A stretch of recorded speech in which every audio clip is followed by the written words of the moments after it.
there's a lot I don't like about Howie Roseman's personnel decisions when it comes to the NFL draft, in the way that he evaluates things, or the advice he takes in and the decision he makes with that advice. But I got to say something about Howie Roseman. Man, the kid is good at the cap. I got to give this guy credit, man. He understands, like, this dude might be one of the greatest NFL accountants ever, because this dude understands how to move money. Look, Howie's made a couple of really important moves that really started back in October with Fletcher Cox that I want to discuss about here, because it could have larger implications for how we're going to do things with other players going forward to create said space. All right, y'all. Let's get into today's topic.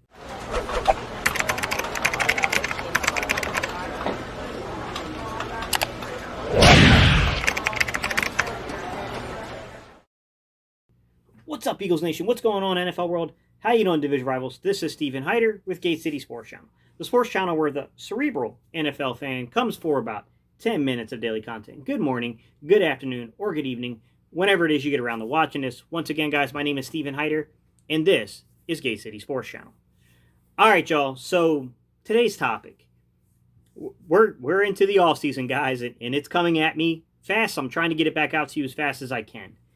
Listen, when it comes to salary cap information, there's one person in particular I have to shout out, I have to give credit for, because I think they're brilliant at this. And this is not a member of the Philadelphia Eagles fan base, guys. This is a Jets fan. All right? There's a gentleman by the name of Jason Fitzgerald, okay? And Jason Fitzgerald runs a site called Over the Cap, all right? He has a podcast called OTC, or Over the Cap. It's on Google Play. You guys should listen to it. He's got a pretty good breakdown of the whole Wentz situation. That was from December 11th. He goes over his contract in depth. This guy really understands things, okay? He understands a lot of things when it comes to the salary cap. And there are a couple of things that he's pointed out recently that I think need to be discussed today when we talk about how the Eagles are going to get under this cap and some of the moves that Howie's making to get us there. Listen, I'm not a big guy when it comes to Howie Roseman and the way that Howie Roseman treats personnel decisions at times, okay? That's not what I'm saying. Please don't confuse it. I know I called him a glorified accountant, but I said in that statement that shouldn't be viewed as a negative, because he's good at it, really good at it, like trend-setting, one of the best the league has ever saw at it. Man, look, this all started back in October, guys, and I'm going to walk you through what happened. All right, so here we go, guys. October, Fletcher Cox. Let's get into it.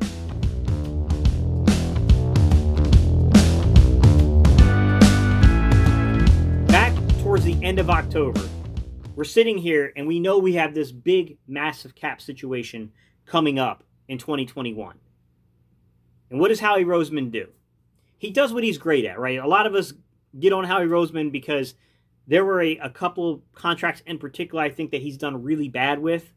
Obviously, the Alshon Jeffery one was a bad contract. Obviously, it could be argued that Brandon Brooks' contract, because of the injuries, not the player, but the injuries and the amount of money we've tied up in that, was a really bad contract. But the general consensus and the idea of getting your guys in and getting them under contract and then delaying the money down the road, it has worked. It's called kicking the can down the road. We just did that with Fletcher Cox to create space in 2020 to then roll over to 2021. So what did he do with Fletcher Cox's, contract to make all this able to happen, right?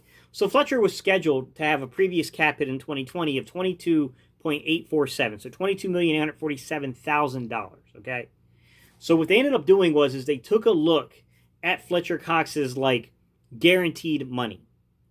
And what they did with Fletcher Cox's guaranteed money is they took roughly $7 million of his guaranteed money and they converted it into quasi-roster bonuses. They're per-game bonuses, but just kind of think about the way you could explain this, guys, is it's very similar to a signing bonus, to where you take that money, you transition it from basically the guaranteed money into an incentive-based money, and then you create dummy years, right? So what you're doing is you're basically making sure this money is never going to get collected, but you're not necessarily completely changing the contract. You're just changing a small sample of the contract. You're kicking it down the road. You're kicking the can down the road here. So what they did is they added dummy years in 2023 and 2024 to Fletcher Cox's contract, put in that dummy like $7 million, guys, and kicked it down the road. They kicked the can down the road for Fletcher Cox, which then increased the Eagles' cap space in 2020, which allowed us to roll more money over to 2021. This is the things that Howie does better than any other GM in the league. Hands down. He's a glorified accountant, there's no doubt about it, but man, he's one heck of a glorified accountant. He understands how to manipulate money. And we're going to need this dude to really manipulate money here. So now I want to get into what he just did a couple of days ago that were announced, right? I want to get into some of the particulars, and the only reason I know these particulars is from Jason's work on Over the Cap, to where he hypothesized what he thinks happened here. And I do think it's worth discussing. So without further delay, I want to talk about what he did with Alshon Jeffery's contract, and then what he did with Malik Jackson's contract, supposedly to create cap space. So without further delay, guys, let's go ahead and let's get into that aspect.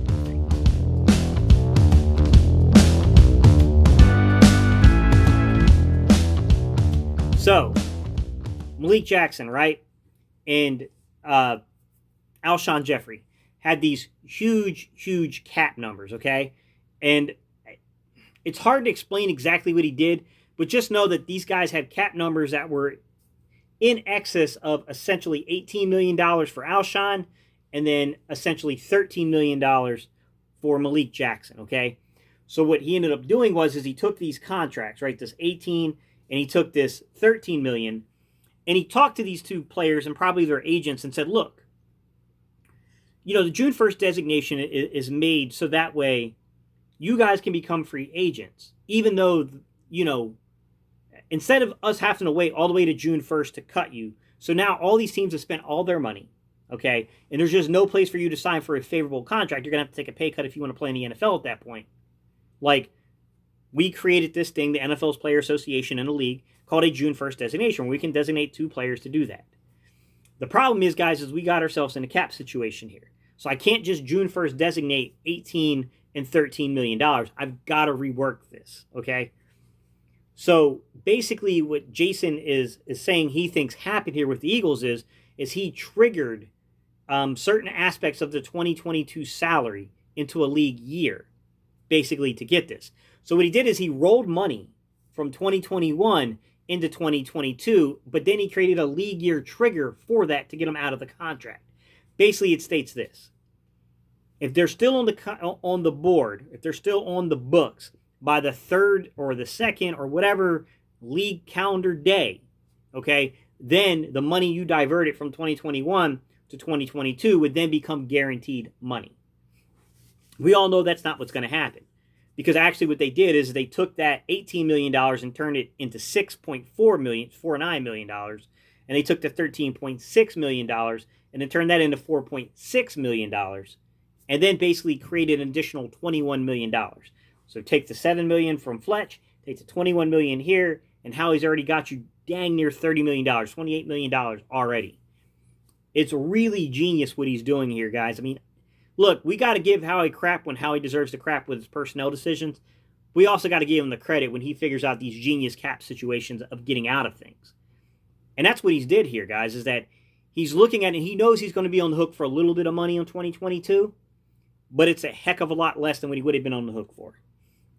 And this is the genius of how Howie Roseman does these type of things, right?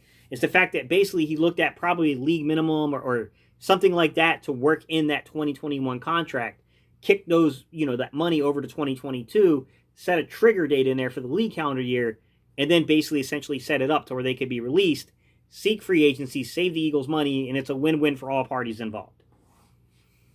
This is the genius of Howie Roseman, guys. This is what this guy is very, very good at. And I have to give him credit here because you look at restructuring and you work at reworking contracts, man, you get into the weeds, guys. It's really hard to predict what will happen there. But that's what I want to talk about is we see a blueprint now. Where might that blueprint be applied? And that's what I want to get into. So let me get into what might be held for players coming up.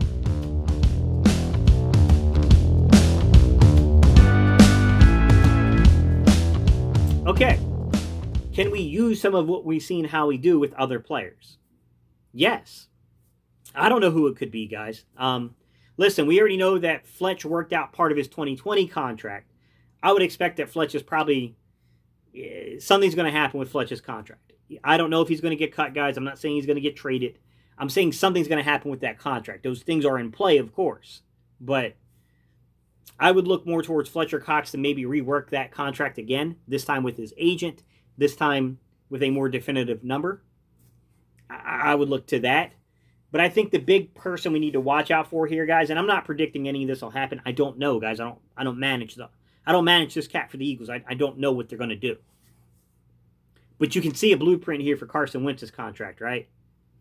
The biggest thing to pay attention to with Carson Wentz's contract is the $10 million roster bonus he has. Can the Eagles divert that $10 million into other money? Can they take that $10 million and slide it down in a further year, like 2022 and 2023, hit a trigger date for 2022 that they already have in place as it is, and divert nearly, $8 to $10 million worth of money, and you keep $2 million on the roster bonus? Can you do something like that? Now you're going to create yourself even more cap space here for this upcoming season, which we desperately need. Yeah, guys, I think that this is something to watch. You could see something like this, right? Especially if you're looking at cutting the player. There are some things the Eagles could do to create a lot of separation, a lot of space and money. It's a lot harder to do this stuff through trades, okay? If you go listen to Jason Fitzgerald's podcast, Over the Cap, like he talks about this, about how hard it is with trades. I don't know how you do it with trades, guys. I think that's a much more complex situation. But there are ways of working this stuff, right? I do want to note some particulars about the NFL rules here. Please understand, once Week 17 passed, hence the reason of the great timing with the whole thing with Alshon Jeffery and Malik Jackson. You can't play around with guaranteed money and restructuring and then do a June 1st designation. That has to be done prior to the completion of Week 17.